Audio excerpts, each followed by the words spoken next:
샬롬. 안데르센 동화 14번째. 인어공주. 푸른 바다 아주 깊은 곳에 아름다운 용궁이 있었습니다. 푸른 바다 밑에는 하얀 모래와 아름다운 꽃과 나무들이 가득하고 그곳에서 많은 인어들이 즐겁게 놀면서 살고 있었죠. 인어들은 사람과 똑같이 생겼지만 다리 대신 물고기처럼 지느러미를 가지고 있었습니다. 용왕은 늙은 어머니와 6명의 공주와 함께 살고 있었지요. 6명의 공주들은 모두 아름답고 마음씨가 착했습니다. 그 중에서 막내가 가장 예쁘고 목소리 또한 가장 고왔죠. 인어 공주들은 할머니의 보살핌 속에서 자랐는데 할머니에게서 듣는 인간 세계에 관한 이야기를 무척 좋아했습니다. 공주들은 빨리 15살이 되기를 기다렸지요. 15살이 되면 바다 위의 세상을 구경하러 갈 수 있었기 때문이었습니다.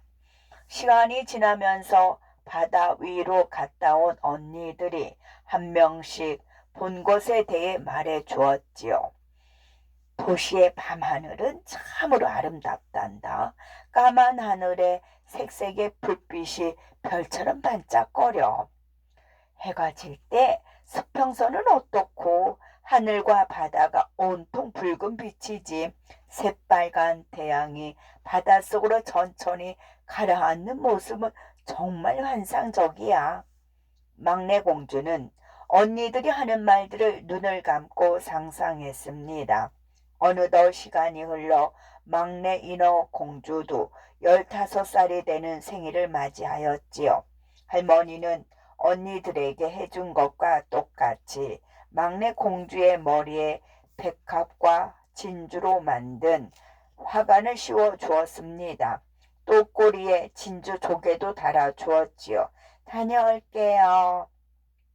해질 무렵이 되자 인어공주는 바다 위로 헤엄쳐 갔습니다. 바다는 잔잔했고 가벼운 바람들이 살랑살랑 불었지요.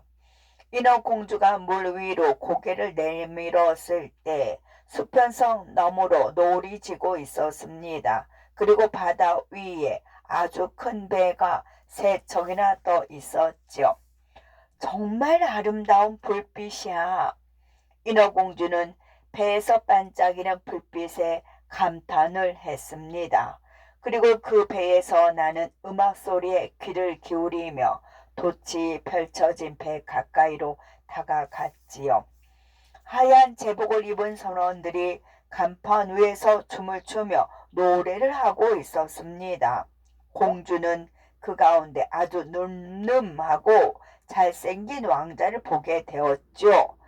미소가 매우 아름다운 왕자에게서 인어 공주는 잠시도 눈을 뗄 수 없었습니다. 왕장님의 16번째 생일을 위하여 간판 위의 사람들이 잔을 높이 들어 건배를 했습니다. 그러자 까만 하늘 여기저기에서 눈부시게 화려한 불꽃들이 팡팡 하고 터졌습니다. 밤이 깊어가자 점점 파도가 거칠어지더니 폭풍우가 몰아쳤습니다. 왕자가 탄 배는 종이배처럼 드센 파도에 힘없이 흔들렸지요. 그리고 잠시 후 집채만한 파도가 배를 덮어버렸습니다. 배가 부서진다. 사람들의 고함 소리가 들리더니 이윽고 배는 바다 밑으로 가라앉고 사람들도 바다에 휩쓸렸습니다. 왕자님을 구해야 돼. 인어공주는 서둘러 바닷속으로 헤엄쳐 들어갔지요. 바닷속을 정신없이 헤맨 끝에 인어공주는 두 눈을 감은 채 힘없이 가라앉고 있는 왕자를 발견했습니다. 왕자님, 죽으면 안 돼요. 인어공주는 있는 힘을 다해 왕자를 물 밖으로 데리고 나와 바닷가의 하얀 모래밭에 눕혔습니다. 왕자님, 정신을 차리세요.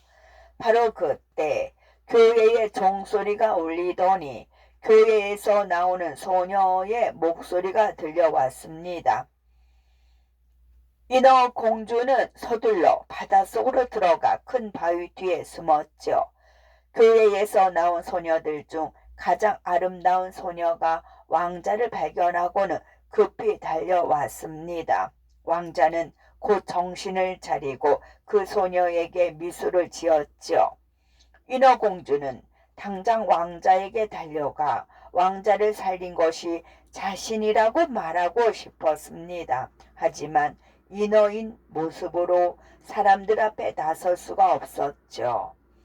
다시 바닷속 용궁으로 돌아온 인어공주는 온통 왕자 생각으로 얼굴에 슬픔이 가득했습니다. 나도 사람들과 함께 살고 싶어. 그러면 왕자님을 볼 수 있을 텐데. 인어공주는 인간 세상에 대해 잘 알고 있는 할머니에게 물어보기로 했습니다. 할머니, 사람은 우리와 무엇이 다르나요? 우리는 300년을 살지만 사람들은 훨씬 조금밖에 살지 못한단다. 그리고 우리는 죽어 물거품이 되지만 사람들은 영혼이라는 것이 있어서 죽으면 그 영혼이 별이 된단다. 그렇군요. 저도 사람들처럼 영혼을 가질 수는 없나요?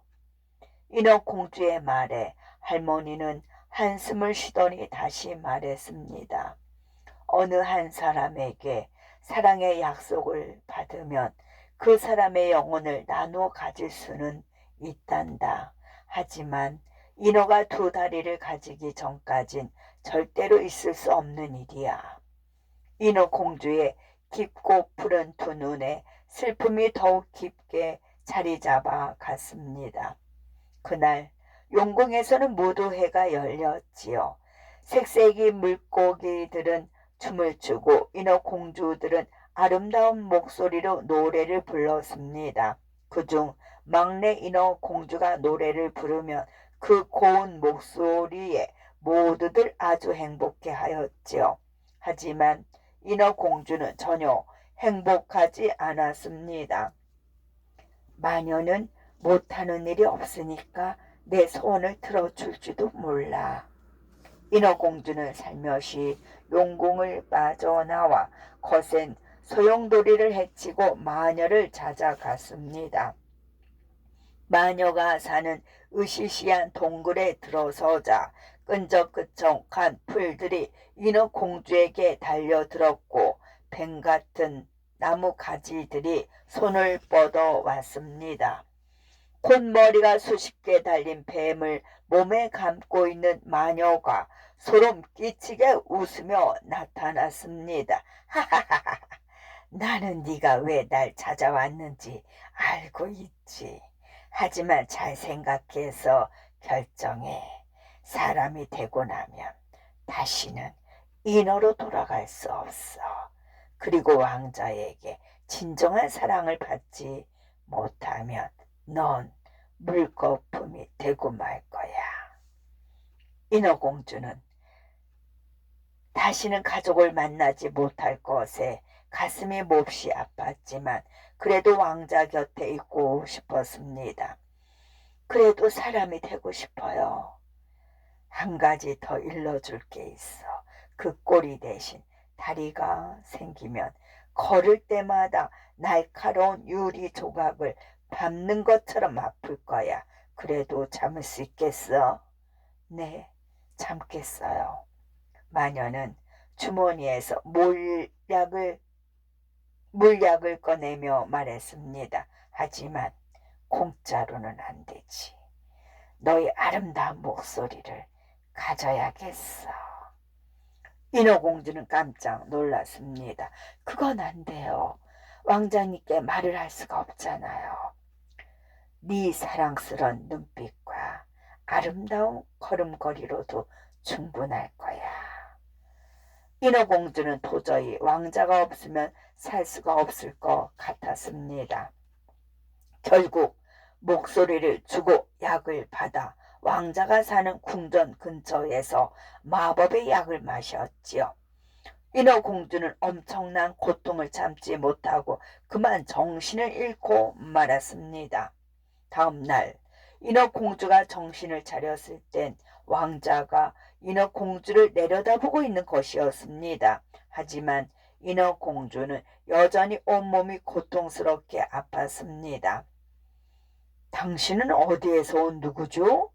왕자가 물었지만 목소리를 잃은 인어공주는 대답할 수가 없었습니다.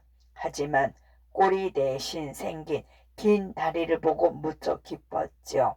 왕자는 예쁜 옷과 음식을 주면서 인어공주를 동생처럼 친절히 돌보아 주었습니다.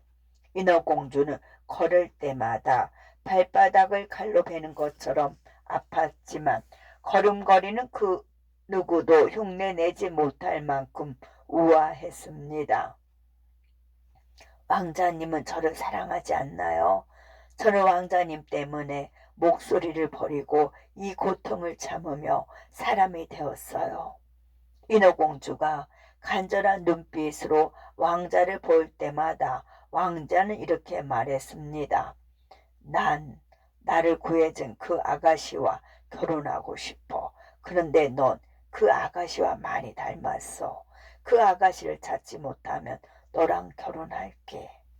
인어공주는 왕자의 말을 들을 때마다 답답해서 눈물만 흘렸습니다. 그러던 어느 날 왕자가 이웃나라 공주와 결혼한다는 소리가 들렸지요. 난 나를 구해준 아가씨와 결혼을 할 거지만 부모님의 명령이니까 만나보기는 해야 해. 왕자는 인어공주와 함께 배를 타고 이웃나라로 갔습니다. 그런데 이웃나라의 공주가 그때 왕자를 깨운 그 소녀였습니다. 왕자는 깜짝 놀랐습니다. 내가 당신을 얼마나 찾았는지 몰라요. 나와 결혼해 주시겠소? 왕자는 공주를 보자마자 기뻐서 어쩔 줄을 몰라 했습니다. 그런 왕자의 모습을 지켜본 인어공주의 마음은 몹시 슬펐지요. 왕자가 공주와 결혼하는 날이면 자신은 물거품이 되어 사라지기 때문이었습니다. 온 교회에 왕자의 결혼을 알리는 종이 울렸지요. 왕자와 공주는 커다란 배에서 결혼식을 올렸고 밤이 깊어지자 화려하게 꾸며진 방으로 들어갔습니다. 인어공주는 배에서 열린 무도회에서 멋진 춤을 추었지요. 날카로운 유리 조각 위에서 춤을 추는 고통이었지만 그 정도는 참을 수 있었습니다. 그러나 마음의 고통은 참기 힘들었지요. 새벽이 밝아오자 배에 부딪히는 파도 소리만이 가끔씩 들려왔습니다. 모두들 잠이 들었지만 인어공주는 혼자 뱃머리에 섰습니다. 막내야, 이 칼을 받아. 그때 갑자기 물속에서 언니들이 나타났습니다. 아니, 언니들 머리카락이. 우리가 마녀에게 머리카락을 주고받은 거야. 이 칼로 왕자의 가슴을 찔러. 왕자의 따뜻한 피가 네 다리를 적시면 넌 다시 인어가 될 수 있어. 시간이 얼마 없어. 서둘러. 인어공주는 언니들이 준 칼을 받아 왕자의 방으로 들어갔습니다. 하지만 평화롭게 잠든 왕자의 얼굴을 보자 차마 가슴을 칼로 찌를 수가 없었죠. 안 돼, 난 못하겠어. 인어공주는 방에서 뛰쳐나와 칼을 바다에 던지고는 자신도 물속으로 뛰어들었습니다. 그때 바다 위로 천천히 붉은 해가 떠올랐지요. 그리고 인어공주의 몸은 조금씩 물거품이 되어 물 위로 떠올랐습니다. 나는 이제 어디로 가는 걸까요? 인어공주는 공기에 요정에게 물었습니다. 착한 일을 하러 가지요. 300년 동안 세상 속에서 시원한 바람도 불어주고 달콤한 꽃향기도 뿌려주면서 착한 일을 하면 당신도 영혼을 얻을 수 있어요. 인어공주의 몸은 서서히 사라지면서 공기가 되어 배 위에 나와 있는 왕자와 공주의 이마에 살며시 입맞춤을 했습니다. 끝.